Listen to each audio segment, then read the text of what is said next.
En fait, notre pays, quand même, moi je pense que c'est un pays à revoir quand même. À tous les niveaux, c'est un pays à revoir. Parce que tu vas remarquer que les débats qui se font dans d'autres pays, dans d'autres chaînes, comme le Cameroun, par exemple, où tu vois les intellectuels s'affronter sur un débat culturel, sur un débat social, sur un débat religieux, sur un débat intellectuel. Mais au Gabon, tu ne verras pas ça. Même pas. À un moment, je me dis, qu'est-ce qui n'a pas marché avec nous? Parce que, en fait, il y a quand même des problèmes au Gabon, quoi. Il y a des problèmes. Il y a des problèmes. Donc, je disais par rapport à l'école Écan. Tu vois, nous, on a créé l'école Écan en 2017. En novembre 2017, on est là en janvier 2019. Donc, on court un peu dans nos 3 ans à peu près. 2 ans, 3 ans. Mais tu vas remarquer que lorsqu'on a créé l'école Écan, physiquement, ça ne suscite pas d'engouement à Libreville. Ça ne suscite pas d'engouement comme ça devrait être. Parce que l'école Écan, au départ, c'est une école culturelle panafricaine. Mais quand tu vas dans les réseaux sociaux, ça suscite de l'engouement. Et il y a des gens qui ont copié notre modèle ailleurs. Ils ont essayé ailleurs en Belgique, les Congolais ont essayé ça en Belgique. Ça a l'air de marcher. Les parents inscrivent même leurs enfants là-bas. Les cours se font. Pas de problème. Mais chez nous ici, personne ne prête attention. Or, nous ne sommes pas là pour insulter les gouvernants. Nous ne sommes pas là pour insulter les autorités. On ne se mêle même pas tout ce qui est politique. On ne se mêle même pas tout ce qui est religieux. Ce que nous on fait, c'est essayer de partager l'ancestralité, au fait. Tu vois, on essaie un peu de partager l'ancestralité. Mais, comme nous on a pris l'initiative, il va falloir qu'on assume ce qu'on fait. C'est ça, hein? Il va falloir qu'on assume ce qu'on a fait. Bon, puisque nous devons l'assumer devant Dieu et devant l'histoire, on est obligé de continuer avec la pensée africaine. À un moment donné, il faut que les choses changent. Regarde le Gabon, regarde l'Afrique en général. Près de 50 ans, les indépendants, soi-disant. Regarde, un pays pétrolier. Franchement, c'est ça. À un moment donné, je me dis, attends, les autres ont eu quel pétrole, nous on a eu quel pétrole. Tu sais, quand Platon crée, au départ, c'est même pas Platon, c'est Platon son nom. Quand Platon crée l'académie, avant que les académies ne naissent en Europe, partout, en France, en Espagne, en Italie, avant toutes les académies que tu connais là, c'est Platon qui crée d'abord l'académie. C'est ce qu'on appelle Platon, le philosophe grec. Le grec, il est né entre 432, de toute façon, entre le 5e, les gens disent entre le 5e et le 4e siècle avant Jésus-Christ. De toute façon, il était bien vivant. Les gens l'ont vu. Lorsqu'il crée son académie, ce qui est devenu le grand temple du savoir après, il a créé, tu vois, en blaguant en fait. C'est comme toi aujourd'hui, Donald, tu t'es dit, bon, comme venant à lancer l'école Écan, bon, moi je vais lancer l'école Baumbu, ou l'école Apindi, ou l'école Bamba, ou l'école Pounou. Je vais me lancer. Bon, comme moi je n'ai pas un cadre où je peux dispenser les cours, ou bien je peux partager, c'est même pas un cours que tu dispenses, c'est l'idée que tu partages, il faut faire attention. Donc, comme je n'ai pas un cadre, ben écoute, je vais faire ça chez moi à la maison, dans ma chambre. Je fais la publicité, je fais la publication, j'informe aux gens, après les gens viendront dans ma chambre. Exactement comme ça que Platon a fait. Mais la différence c'est que Platon, lui, il a payé un petit gymnase. Il a payé un petit gymnase déjà qui ne servait plus à rien parce que le sport n'était rien à cette époque-là. Le sport ça ne représente même rien. Ça ne représentait rien en 1500 ans. Il a payé un petit gymnase.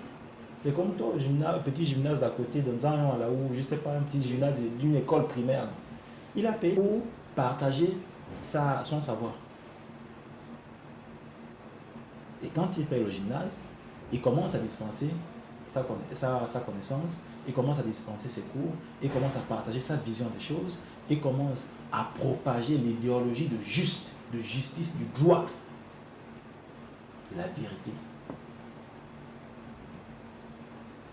C'est ça la pensée de Platon.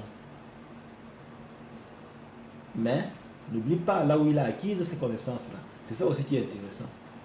C'est en Égypte. Quand il a créé ça, nous on a créé l'école. C'est pareil, hein? Les gens ne s'intéressaient pas, même les Grecs eux-mêmes ne s'intéressaient même pas. C'est après, quand les gens sont venus du monde entier pour venir s'abreuver de ce que Platon enseigne, c'est là où ça a pris de l'ampleur. Et voilà comment l'académie est devenue académie des sciences, académie philosophique. Platon a eu des maîtres, c'est vrai, mais lui-même il a pris l'initiative. Et voilà comment l'académie est venue. C'est cette pensée-là qui part du 5e siècle avant Jésus-Christ, qui va courir jusqu'au siècle de lumière, 18e siècle. C'est la pensée.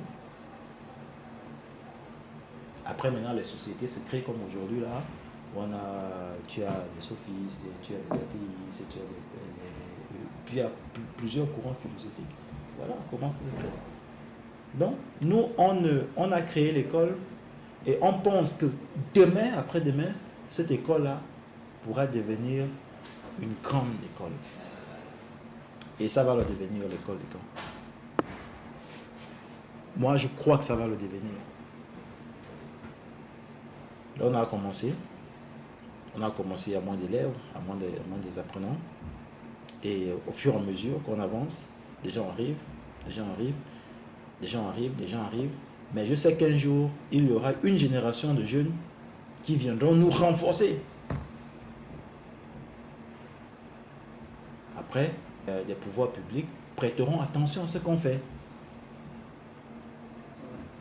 Pourquoi pas bénéficier des subventions? L'Africain doit penser africain. C'est fini. On ne peut plus là. Non. Il faut qu'on pense africain. Il faut qu'on sache, comme l'avait dit notre sœur sénégalaise, il faudrait qu'on sache que c'est nous qui sommes premiers partout. Si l'humanité existe, c'est grâce à nous. Nous sommes le premier être. Si les mathématiques existent, c'est grâce à nous. Aujourd'hui, c'est grâce à l'os du Shango. Si la Bible existe, c'est grâce à nous. Il faut voir le papyrus ou bien le livre d'Enoch. Si la philosophie existe, il faut dire que c'est grâce à nous. Il faut voir les pères fondateurs de la philosophie des Égyptiens antiques.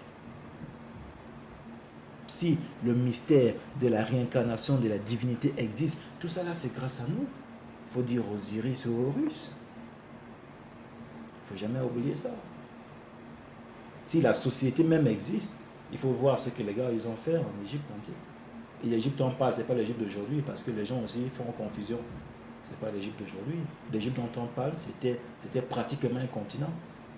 Ouais. Donc il faut que les gens aussi arrêtent de dire que l'Égypte c'est aller au Caire. Non, l'Égypte n'était pas au Caire. L'Égypte, c'était pas au Caire. L'Égyptos, c'était pratiquement un continent. Ça veut dire que ça englobait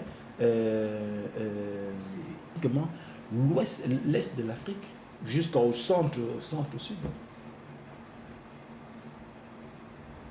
Tu avais la Sibérienne, tu avais tout ce qui est jusqu'à même la Mésopotamie, là-bas, ça allait là-bas. Plus les gens partaient. Même la France, à cette époque, la France n'existait pas encore, puisque là où c'est Paris, Paris veut dire quoi? Paris veut dire palais d'Isis.